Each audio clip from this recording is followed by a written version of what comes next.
communication gisoo mais moom am na moom coow li bëriwul nit ñi bëriwuñu waaye am na benn jeune bu ñëw si moom ñu filmé ko mu ñëw si moom ne ko damaa wër ba sonn pour ñëw jënd si carte.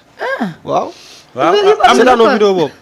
chaque jour déggalu ma la wax. parti yi ñu ngi jaay seen carte mais engouement bi am ci jaayum carte Pastef bi doo amul beneen parti bu ko am. mais jaayum carte bi nag daa def effet de. non dafa def effet bu graaw. effet bu doy waar la def.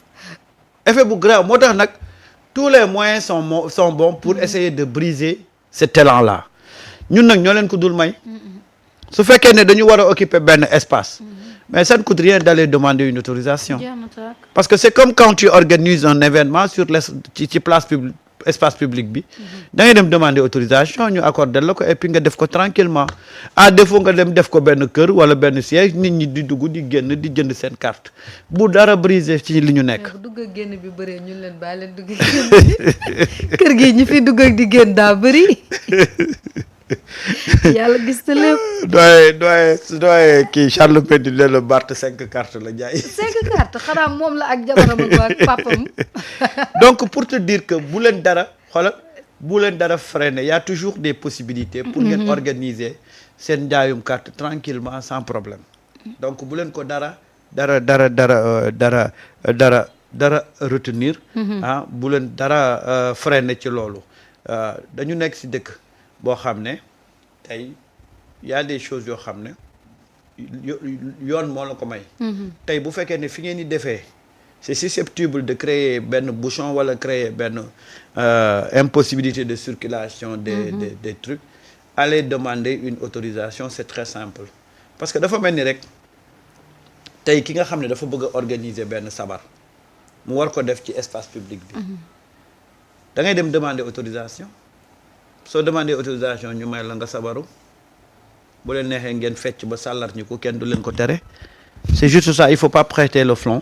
donc il faut pas di négliger loo xam ne peut-être mën nañ ci sukkandiku pour briser un peu seen élan bi ngeen nekk mais xam naa ne daal carte yi ñu ngi def effet bu extraordinairement. waaw ñi ngi def effet de.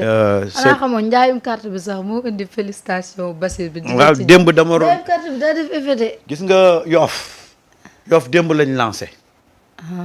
Yoff démb lañ lancé pour te dire que Marieta foofu damay def benn kii bu ndaw xam nga fan yi yëpp dañ doon wax ne Yoff seen responsable yi juboowuñ. waaw responsable passé fi nekk Yoff juboowuñ. ay théories yoo xam ne la ay nit ñooy toog fële rek. di ko créer fekk li ñuy wax xamuñu ci dara wala dara du ci dëgg démb boo demee Yoff gis bi ñu lancé seen jaayum carte yi nga xool moment de communion bi ak engouement populaire bi am autour de ça da ngay xam ne li gars yi doon wax ne responsable dañoo am problème dara du ci dëgg waaw dafa am benn moment boo xam ne nag tous les responsables de Pastef dañu concentré woon ci comment aider Ousmane Sonko ci li mu nekkoon en tant que premier ministre xam nga loolu moo indi woon responsable Pastef yu bëri ñu demoon ba foog ne dañoo geler seen activité fekk ñoom dañoo nekkoon ci li Ousmane nekk muy premier ministre bu bëgg a redresser économiquement ce pays là boo xoolee Birame Souleye dem nañ ba naan Birame Souleye daal kenn déggatu ko moom gëj naa wax sax ci parti bi fekk booba dafa nekk ci mbiru pétrole bi man Abdourahmane Diouf laa gis ñu dénk énergie muy wër rek di wax politique boobu ba tey ñu dénkee ko Abdourahmane Diouf mais xoolal Birame Souleye bi ñu ko dénkee département boobu nit ñi dañoo demoon sax ba bay reprocher Birame Souleye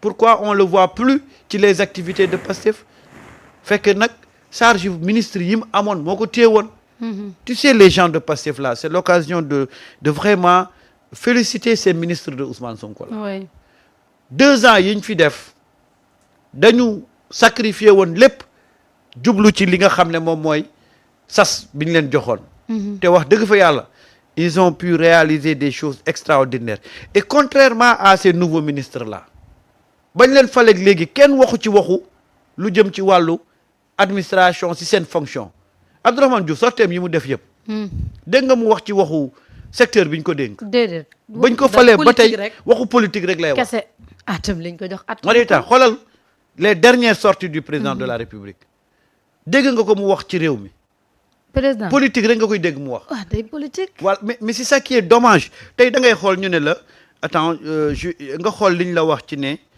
moom mooy ceeb 448 000 tonnes de riz blanc invendu.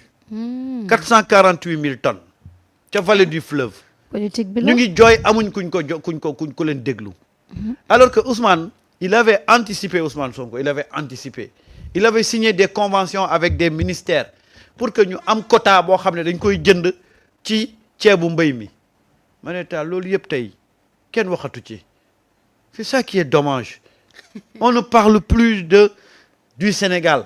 on parle que de politique. On parle que de politique et les gens qui disent que waxatuñ ci waxu doxalin Sénégal amuñu courage pour wax ki ñu war a waxal toujours rek dañ ciy njàmbaas Ousmane Sonko la ma ci yoonu Ousmane Sonko. yoonam newu ji de. Ousmane Sonko bi ñu ko defee premier ministre kenn mosu koo dégg ci waxu politique. dafa concentré woon man dama amoon habitude à chaque fois de suivre les activités du gouvernement.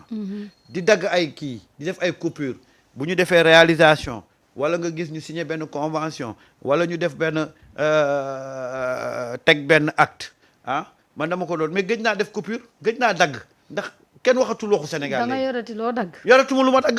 fii de ay politique rek nga. politique rek laa fi dégg politique rek. kese. c'est ça qui est dommage dans ce pays-là. Ça fait depuis que Ousmane quitté le gouvernement, on ne parle plus du Sénégal. Ah waaw parce que nag ñi war a parler du Sénégal ñoom ñoo nekk ci politique. C'est dommage de yàlla baax na nañ muñ rek. ne nii suuratul muñ daal la ñuy tari rek toog. yàlla gis na lépp ci lan laa nekkoon sax ba nga yóbbu ma fii ci politique. alors yow de yaa ngi woon ci waa Pastef fi nekk ci mbedd bi. waa Pastef fi nekk ci mbedd dëkk bi jaxasoo dëkk bi comme Netflix. waaw maa ngi woon ci njaayub carte Pastef bi ñu teree. ji nga xamante ne ñoo nekkee ci côté fan résidence amitié. côté yooyu ñu jàpp ne daal amuñu autorisation moo tax ñu tere leen njaayub carte. waaw man dama leen di invité rek. ci ñu comprendre le message de leur leader. je pense que buñ ci tënkuwee rek lu bëri mën nañ ko éviter. tout à fait. mooy leader bi nee na. combat bi fi mu toll dafa laaj intelligence. donte mën nañu remettre en cause ndax est-ce que war nañ leen a mën a xañ loolu wala mën nañ leen laaj autorisation ngir njaayum carte ak yooyu mais man jàpp naa ne. bépp façon buñ ko mën a defee boo xam ne day tax coow du am. oui bruit du am. nañ ñu privilégié defee ko noonu. mooy vous avez votre siège. yéen soxlawu leen di wëri ji nit ñi. waaw yéen fu ngeen toog ne nit ñi ñu ngi fii ñu fekk leen fa. donc vous avez pas besoin ci façon boobu di exposé wu ci ñu leen di tere bu leen dem fii bu leen occupé fii. donte loolu mën nañoo waxtaan ndax dëgg la am du dëgg waaye balaa ñu dugg ci loolu yëpp yéen privilégié leen façon boo xamante ne du ngeen am affaire ak force de l'ordre du ngeen am problème ak kenn. tout à fait da ngeen koy jaay ci façon boo xam ne bu jaar yoon lay doon mooy ci siège yi su ngeen fa waree dajaloo teg seen i table teg seen i carte de membre annoncé sur les réseaux que suñuy carte a ngi nii ñii bëgg a jënd ils vont se déplacer ba foofu daal di jënd si. bu dul loolu tournée yi nga xam ne yéen a ngi koy def. def ay groupe de personnes ku ci nekk jaar benn yoon. groupe yi dem taseeg ay nit jaay leen ku gis sol seen i t-shirt yu leen identifié ku leen gis xam ne ñii